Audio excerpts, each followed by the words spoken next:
గ్రామాల్లో పచ్చదనం పరిశుభ్రతకు కూటమి ప్రభుత్వం అత్యంత ప్రాధాన్యత ఇస్తుందని రాష్ట్ర సాంఘిక సంక్షేమ శాఖ మంత్రి డోలా శ్రీ బాలవీరాంజనేయ స్వామి స్పష్టం చేశారు. దర్శి మండలం తూర్పు చోటపాలెంలో నిర్వహించిన స్వచ్ఛాంధ్ర స్వర్ణాంధ్ర కార్యక్రమంలో మంత్రి స్వయంగా చీపురు పట్టి వీధులను శుభ్రం చేస్తూ ప్రజలకు ఆదర్శంగా నిలిచారు. టీడీపీ ఇన్ఛార్జ్ గొట్టిపాటి లక్ష్మితో కలిసి గ్రామస్తుల చేత పరిశుభ్రత ప్రతిజ్ఞ చేయించి అనంతరం పలు అభివృద్ధి కార్యక్రమాలకు శ్రీకారం చుట్టారు. మన ఇల్లు మన వీధి మన గ్రామం అనే నినాదాన్ని ప్రతి ఒక్కరూ ఆచరణలో పెట్టాలని మంత్రి స్వామి పిలుపునిచ్చారు. గ్రామాలు పరిశుభ్రంగా ఉంటేనే ప్రజల ఆరోగ్యం గ్రామాభివృద్ధి మరింత బలోపేతమవుతుందని తెలిపారు. ప్లాస్టిక్ వినియోగాన్ని పూర్తిగా నిర్మూలించేందుకు ప్రతి కుటుంబం భాగస్వామ్యం కావాలని కోరారు. గతంలో ఎన్నడూ లేని విధంగా కూటమి ప్రభుత్వ హయాంలో గ్రామాల్లో అభివృద్ధి సంక్షేమ కార్యక్రమాలు వేగంగా అమలవుతున్నాయని మంత్రి పేర్కొన్నారు. P4 కార్యక్రమం ద్వారా పేదరికం లేని సమాజ నిర్మాణమే ముఖ్యమంత్రి చంద్రబాబు నాయుడు లక్ష్యమని తెలిపారు. త్వరలోనే వెలుగొండ ప్రాజెక్టు నీటిని అందించి ఉమ్మడి ప్రకాశం జిల్లాను సస్యశ్యామలం చేస్తామని మంత్రి హామీ ఇచ్చారు. ఈ కార్యక్రమంలో టీడీపీ దర్శి ఇన్ఛార్జ్ గొట్టిపాటి లక్ష్మి, అధికారులు, కూటమి నాయకులు, ప్రజాప్రతినిధులు, గ్రామస్తులు పెద్ద ఎత్తున పాల్గొన్నారు. పరిశుభ్రతే ప్రగతికి తొలి అడుగు అనే సందేశంతో గ్రామంలో అవగాహన కార్యక్రమాన్ని నిర్వహించారు.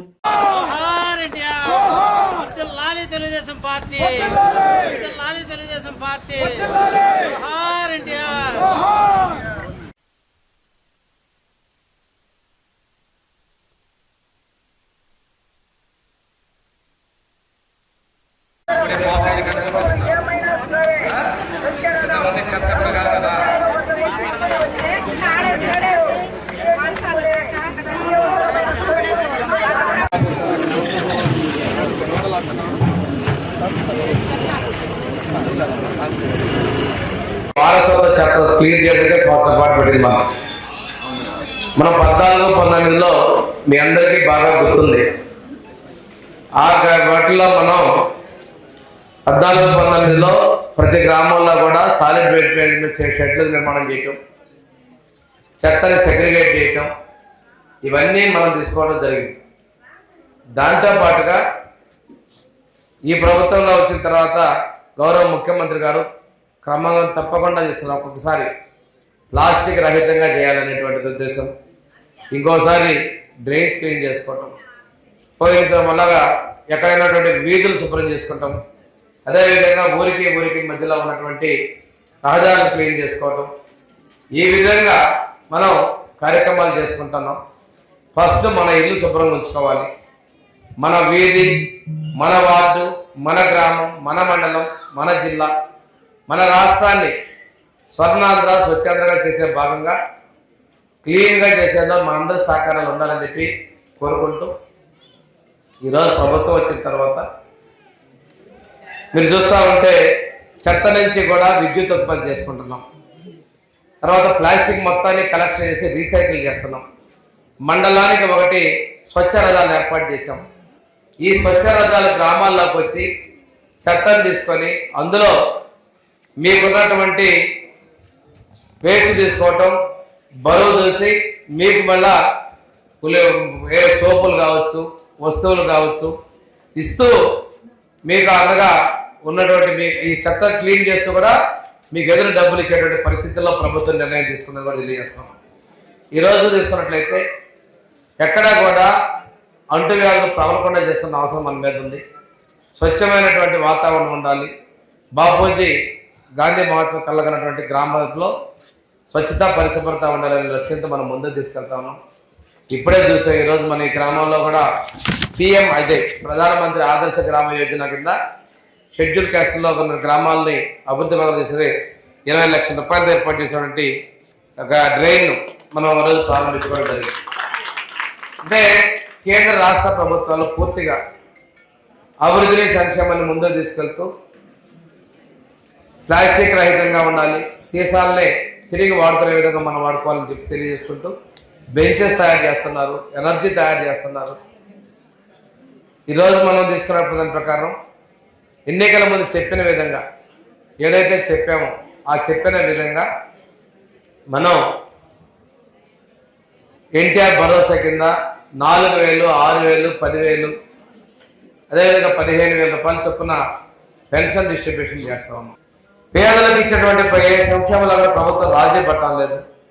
ఈరోజు యువతకు ఉద్యోగాలు ఇవ్వడం అని చెప్పేసి 20 లక్షల ఉద్యోగాలు ఇస్తామని చెప్పి ఇప్పటికే 20 లక్షల పైచీలకు మనం పెట్టుబడులు తీసుకొని రావడం కూడా జరిగిందని చెప్పి పరిశ్రమకు 20 లక్షల కోట్ల పెట్టుబడులు తీసుకొని రావడం జరిగింది. ఈరోజు మనం చేసినటువంటి ప్రతి చర్య కూడా యువగలం పాదయాత్రలో లోకేష్ గారు ఇచ్చినటువంటి మాట ప్రకారం యువతకు ఉద్యోగాలు కల్పించే దాని ప్రకారం డిఎస్సి నిర్వహణ చేసి 15,000 ఉద్యోగాలు ఇవ్వడం జరిగింది. అదేవిధంగా మనకి కానిస్టేబుల్ ఉద్యోగాన్ని భర్తీ చేయడం జరిగింది. దీంతో పాటు మళ్ళా డిఎస్సికి పోతా ఉన్నాం. ఎన్నికల ముందు చెప్పినట్టుగా తెలుగుదేశం, జనసేన, బీజేపీ, జనసేన అధినేత ఉప ముఖ్యమంత్రి పవన్ కళ్యాణ్ గారి యొక్క తోడ్పాటు, కేంద్రంలో బీజేపీ నరేంద్ర మోడీ గారి సహకారంతో ఈరోజు ఎన్డీఏ ప్రభుత్వం చెప్పిన ప్రతి హామీని అమలుపరుచుకుంటా ఉంది. ఈరోజు ప్రభుత్వం ఈరోజు సంక్షేమే కాదు, గ్రామాల్లో రోడ్లు, కాలువలు, విద్యుత్ లైన్ల మార్పిడిలు, ఇలాంటి ఎన్నో పనుల్ని మనం చేసుకుంటూ వెళ్తున్నాం. మన ప్రాంతానికి వెలుగొండని రేపు పూర్తి చేసి నీళ్ళు ఇచ్చే పరిస్థితిలో ఉన్నాం. సెప్టెంబర్లో వెలుగొండకు నీళ్ళు ఇచ్చేది. గత ముఖ్యమంత్రి పని పూర్తి కాకుండానే జాతికెక్కిన ఉన్నాడు. ఈరోజు దొనకొండలో మొన్ననే బీడీఎల్ పరిశ్రమకి 1200 ఎకరాలు భూమి కేటాయింపులు చేయడం జరిగింది. బీడీఎల్ కూడా దొనకొండలో ఏర్పాటు చేసిన దర్శన నియోజకవర్గంలో. ఇదే కాదు, ఇది మొదలు. ఇంకా మరిన్ని పరిశ్రమలు వచ్చే విధంగా, ఆ ప్రాంతానికి నీళ్లు ఇచ్చే విధంగా కూడా ముందు మేము చర్యలు తీసుకుంటాం వాళ్ళని తెలియజేసుకుంటూ, ఈరోజు ప్రభుత్వం అన్ని అభివృద్ధిని, సంక్షేమాన్ని చేస్తున్నాం. ఇందాక రోడ్లు కూడా మనం వచ్చిన తర్వాత చాలా వరకు రోడ్ల నిర్మాణం చేసుకున్నాం. పంచాయతీరాజ్లో కూడా 12 కోట్ల రూపాయలు మంజూరని, ఆర్ఎండ్బిలో కూడా చాలా రోడ్లు రెన్యువేషన్ చేసుకోవడం కూడా జరిగింది. అదేవిధంగా గ్రామాల్లో అంతర్గత సిమెంట్ రోడ్లు, కాలువలు కూడా ఈ 2 ఏళ్లలో మనం దాదాపుగా 30 కోట్ల రూపాయలు మనం అభివృద్ధి పనులు కూడా చేసుకోవడం జరిగింది. గతంలో ఇలాంటి పనులు చేయాల. ఈరోజు ఇక్కడ ఈ ప్రాంతంలో ఎన్నికైనటువంటి శాసనసభ్యులు కావచ్చు, ఈ ప్రాంతంలో ఉన్నటువంటి ప్రజాప్రతినిధులు, జడ్పీటీసీకి చైర్మన్గా ఉన్నటువంటి వాళ్ళు కావచ్చు, గ్రామ అభివృద్ధి మీద దృష్టి పెట్టుంటే బాగుండేది కూడా నేను చెప్తా ఉన్నాను. ఈరోజు అభివృద్ధిని, సంక్షేమాన్ని పూర్తి స్థాయిలో ముందు తీసుకెళ్తున్నాం.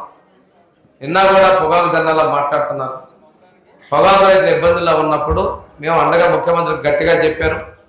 ఈరోజు మార్కెట్లో కాస్త రైతులకు ఊరట కలిగే విధంగా ఉన్నాయి. రేపు నేను, మంత్రి కొట్టిపాటి రవికుమార్, అచ్చెన్నాయుడు కూడా రేపు ఢిల్లీ పోతున్నాం. మేము వెళ్ళి నిన్న కూడా ఆర్థిక మంత్రి గారితో మన ముఖ్యమంత్రి గారు నిన్న నర్సరాపేటలో మాట్లాడారు దీని గురించే. దాని ముందు రెగ్యులర్గా మానిటర్ చేసుకుంటున్నాం. రైతు ఎప్పుడు కష్టాల్లో ఉన్నా అండగా ఉండేది తెలుగుదేశం సారథ్యంలోనే, తెలుగుదేశం, జనసేన, బీజేపీ, ఎన్డీఏ ప్రభుత్వ విషయాన్ని నేను చెప్తా ఉన్నాను. ఆరోగ్యమే మహాభాగ్యం అంటారు, కానీ ఆరోగ్యాన్ని నమ్మకంగా కాపాడే స్థానం ఎక్కడ? ఇది ఒంగోలులో మీకు దగ్గరగా మన Venkataramana nursing home private limited. Caring your life 54 ఏళ్ల విశ్వాసంతో ఇది ఒక హాస్పిటల్ కాదు, ఇది ఒక విశ్వాసం. 3 తరాలుగా వేలాది కుటుంబాలను ఆరోగ్యంగా నిలిపిన ఆదరణ. మా నిపుణుల వైద్య బృందం మా దగ్గర అనుభవం కలిగిన బృందంలో అందించే సేవలు neuro surgery, general medicine, diabetes, pulmonologist, general surgery, ophthalmology, urology, orthopaedic, ENT, paediatrics, dental surgery, anaesthesiology, gynaecology, cardiology, emergency మరియు క్రిటికల్ కేర్. ఒంగోలులో ఆరోగ్యానికి ఒక కొత్త శకం ప్రారంభమవుతుంది. వెంకటరమణ ఐ హాస్పిటల్ ప్రారంభించబడింది. కంటి ఆరోగ్యానికి ప్రత్యేక పరిష్కారంగా ప్రభుత్వ ఉద్యోగులు, రిటైర్డ్ ఉద్యోగులు మరియు వారి కుటుంబ సభ్యుల కోసం ఈహెచ్ఎస్ ద్వారా వైద్యం. క్యాష్లెస్ సేవలు మెడియాసిస్, స్టార్, జీహెచ్పీఎల్, ఆదిత్య బిర్లా, బజాజ్ అలియన్స్ మరియు ఇతర ప్రముఖ హెల్త్ స్కీమ్లు అందుబాటులో ఉన్నాయి. ఆరోగ్యశ్రీ, డాక్టర్ ఎన్టీఆర్ వైద్య సేవా నిధి అందుబాటులో ఉన్నాయి. చిరునామా ఆర్టీసీ బస్టాండ్ ఎదురుగా, Kurnool road, Ongole. Phone number 08592282623, cell number 9100679099. Eye hospital number 9866484770. Website www.venkatramannursingHome.com. Facebook www.facebook.com/pkrnh. Venkataramana nursing home, 3 తరాల విశ్వాసం, నూతనతతో కూడిన సేవ. మేము కేవలం చికిత్స చేయము, మేము శ్రద్ధ వహిస్తాం, పరిరక్షిస్తాం. సేవ చేయడం మాకు ధ్యేయం.